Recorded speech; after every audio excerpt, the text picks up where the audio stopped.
नमस्कार, सुनो सरकार में आपका स्वागत है। आपके साथ मैं हूं विकास ब्रजेश सक्सेना। सुनो सरकार में आज बात छत्तीसगढ़ की करेंगे, जहां प्रदेश में हाथियों के आतंक की दहशत में कई जिलों के ग्रामीण रह रहे हैं। ज्यादातर जिलों में हाथियों के आतंक ने कहर बरपाया हुआ है।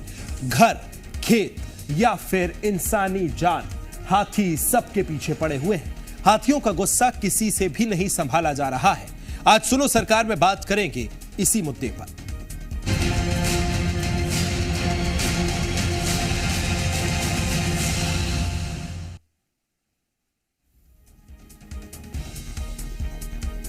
तो छत्तीसगढ़ के तमाम जिलों में पिछले लंबे समय से जंगली हाथियों का आतंक बढ़ता जा रहा है।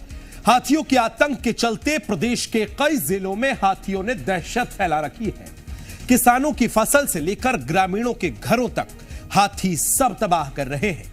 तो यही साल है जो हर साल की कहानी की तरह देखी जा रही है, जहां हाथियों ने शिकार कर कई ग्रामीणों की जान तक ले ली है। रिपोर्ट के जरिए देखिए।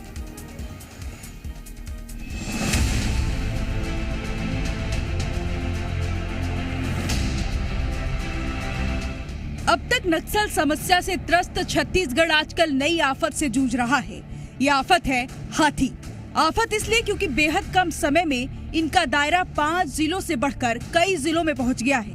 कई सौ लोगों के जान लेने के साथ हाथियों ने पिछले कुछ सालों में कई हजार मकान तोड़ दिए, तो किसानों की हजारों हेक्टेयर फसल रौंद दी है। हाल ही में हाथियों ने कई जिलों में दहशत फैलाते हुए तबाही मचाई, जहां किसी की जान गई, किसी का घर तो किसी की फसलें हाथियों ने रौंद के रख दी।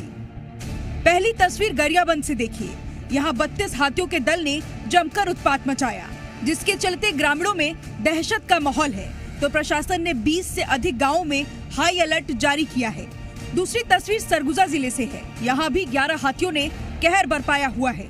यहाँ पर हाथियों ने एक युवक को मौत के घाट उतार दिया, तो वहीं जशपुर में जंगली हाथियों का कहर लगातार देखने को मिल रहा है। यहाँ हाथियों ने एक महिला का घर तोड़ दिया, जिसके मलबे में दबने से उसकी मौत हो गई। उधर सूरजपुर में हाथियों का आतंक बदस्तूर जारी है। सूरजपुर जिले के तमाम गांवों में 50 हाथियों का दल घूम रहा है, जिन्होंने किसानों की फसलें, लोगों के घर तबाह कर दिए हैं। वहीं हाथियों के आतंक को लेकर ग्रामीण से किसान तक हर कोई परेशान है। सबका कहना है कि प्रशासन मुआवजे की बात कर अपनी जिम्मेदारियों से पल्ला झाड़ रहा है। सर, लगभग हाथियों की समस्या 10 सालों से कंटिन्यू बनी आ रही है और यहाँ पे संख्या और तादाद जो है हाथियों का कंटिन्यू दिन प्रतिदिन बढ़ते जा रहा है। 11:30-12 बजे आसपास आए और 2 बजे यहाँ से खा पी के चले गए। घर के चारों तरफ घेरे हुए थे। धान, मक्का, चावल और घर में जितना अनाज रखा था वो खा गए। खेत का फोटो लिए, आज तक उसका कोई सुनाई नहीं, जो कि हाथी अभी मोहल्ली में पड़े हुए हैं अगल बगल में। वहीं जशपुर में हुई युवक की मौत के बाद प्रशासन ने मृतक के परिजनों को 25,000 की सहायता राशि देकर मामले से पल्ला झाड़ती नजर आई। देहांत इसलिए हुआ है कि इन लोगों को बार बार समझाया जा रहा था कि यहाँ से चले जाओ, हाथी प्रभावित क्षेत्र है, किंतु इनके द्वारा अपने घर को छोड़ने को तैयार नहीं थे और इधर आने की भी संभावना नहीं थी। अचानक हाथी यहाँ आया और दीवार को तोड़ा, जिसे दीवार में दबने के कारण इनकी मौत हो गई। यहाँ हाथियों के क्षेत्र में मानव दखल बढ़ता जा रहा है। खदानें खुल रही हैं, जंगल कम हो रहे हैं, इससे हाथी गांवों में घुस रहे हैं। अब कई जगह हाथी और इंसान के बीच संघर्ष की स्थिति बन रही है। इस समस्या पर रोक लगाने के लिए हमें अधिक से अधिक संरक्षित वन क्षेत्र विकसित करना होगा और प्रशासन को सुरक्षित कदम उठाने होंगे। ब्यूरो रिपोर्ट, जी मीडिया।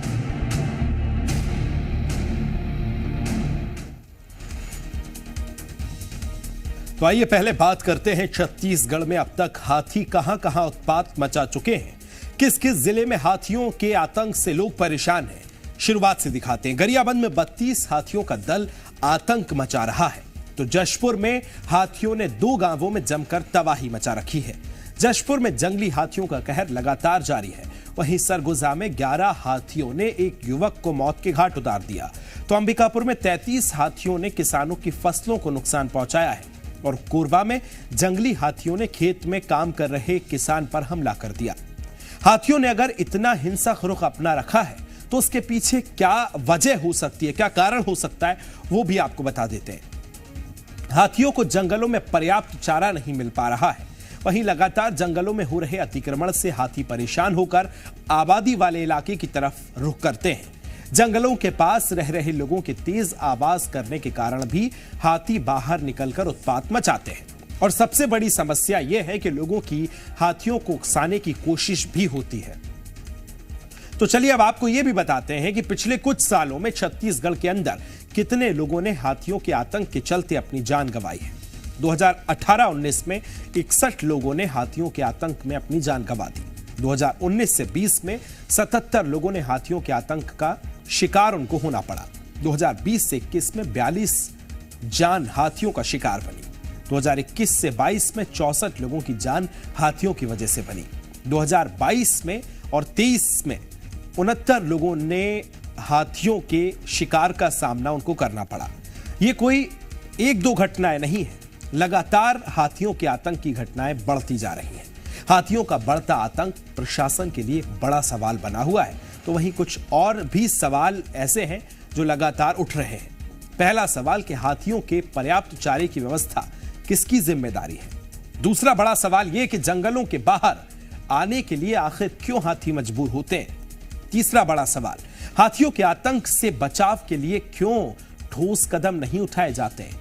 चौथा बड़ा सवाल कि हाथी बाहुल्य क्षेत्रों में प्रशासन की तरफ से कितनी तैयारी होती है। पांचवा और अहम सवाल तो यह कि जंगल में हो रहे अतिक्रमण के लिए आखिर जिम्मेदार कौन है। यह बड़ी समस्या है कि लगातार लोग शिकार हो रहे हैं। खबर को विस्तार देंगे, अलग अलग जगह किस तरह से हाथियों की समस्या, उनके आतंक से लोग परेशान हैं।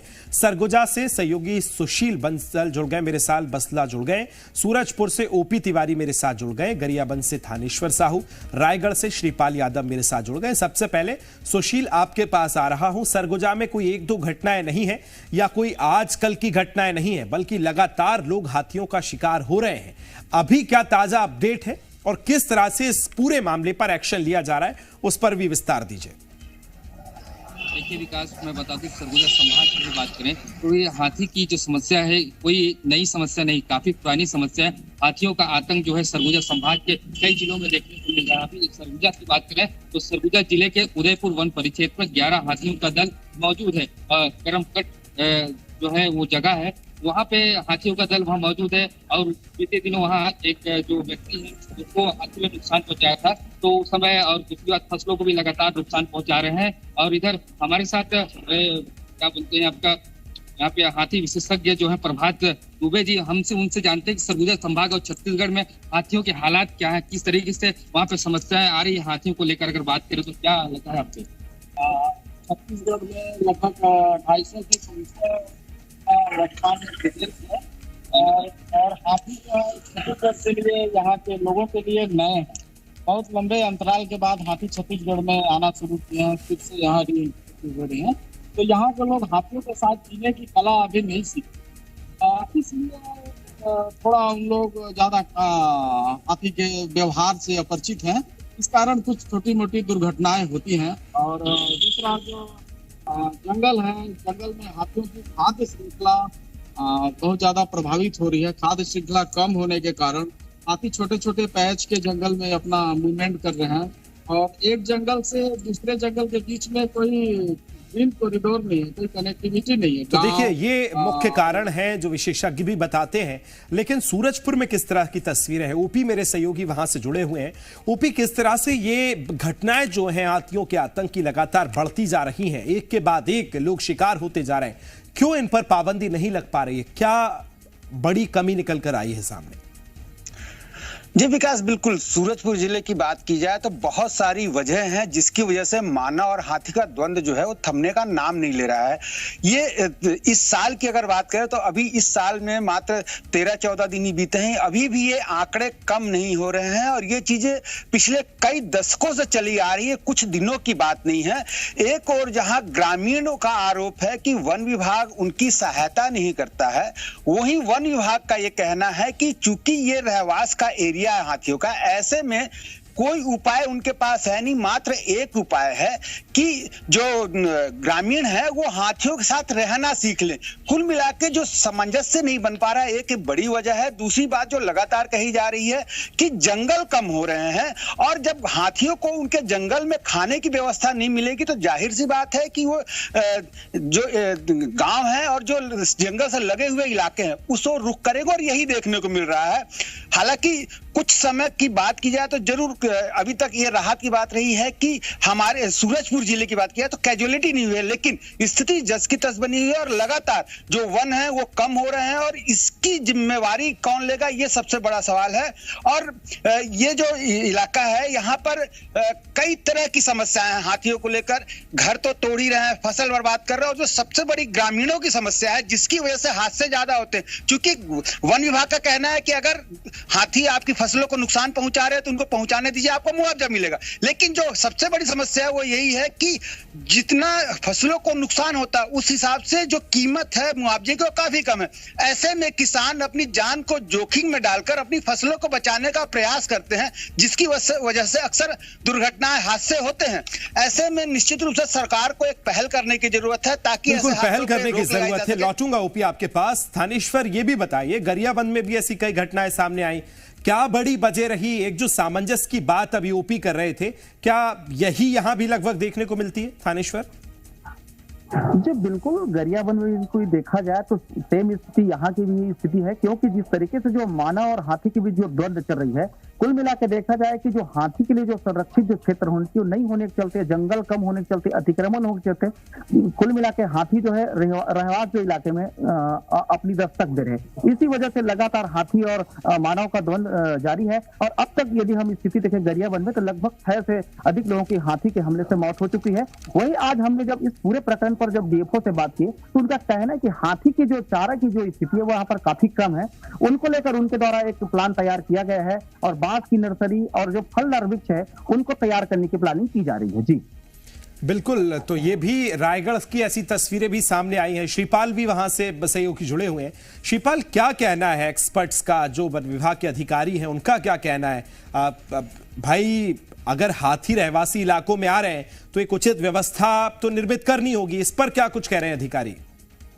देखिए, अधिकारियों का भी कहना यह है कि जो वन परिक्षेत्र है वहाँ हाथियों की घास की और जो गन्ने और जो बाकी फलदार वृक्ष है उनको लगाया जा रहा है।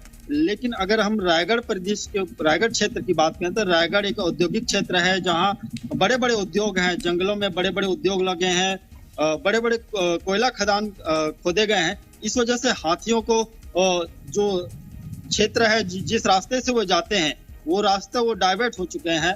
पहले बताया जाता था कि उड़ीसा से रायगढ़ से कोरबा से जसपुर, इन क्षेत्रों में इनका दौरा होता था, इन क्षेत्रों में ये लगातार जाते थे, जिस वजह से अब जो स्थितियां बनी है, बड़े बड़े उद्योग खुले हैं, जो खदान खोदे गए हैं, वहां से अब उनका रास्ता भटक गया है, जिस वजह से लगातार मानव द्वंद होता है और जो फसलों का नुकसान होता है, खेतों में जो नुकसान होता है, जो जनहानि होती है, इन्हीं कारणों से होती है। और जो अधिकारी बताते हैं कि जब तक इन क्षेत्रों में कॉरिडोर नहीं बनाया जाएगा तब तक मानव द्वंद और हाथियों के बीच ये द्वंद नहीं रुक सकता। इसलिए एक कॉरिडोर बनाने की व्यवस्था की जानी चाहिए ताकि जो हाथी के द्वारा जो जनहानि होती है, फसलों का नुकसान होता है, वो कम हो सके।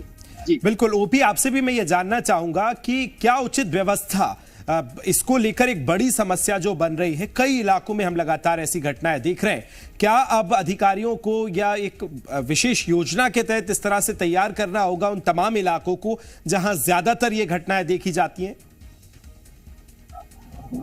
और प्रयास भी किया गया है।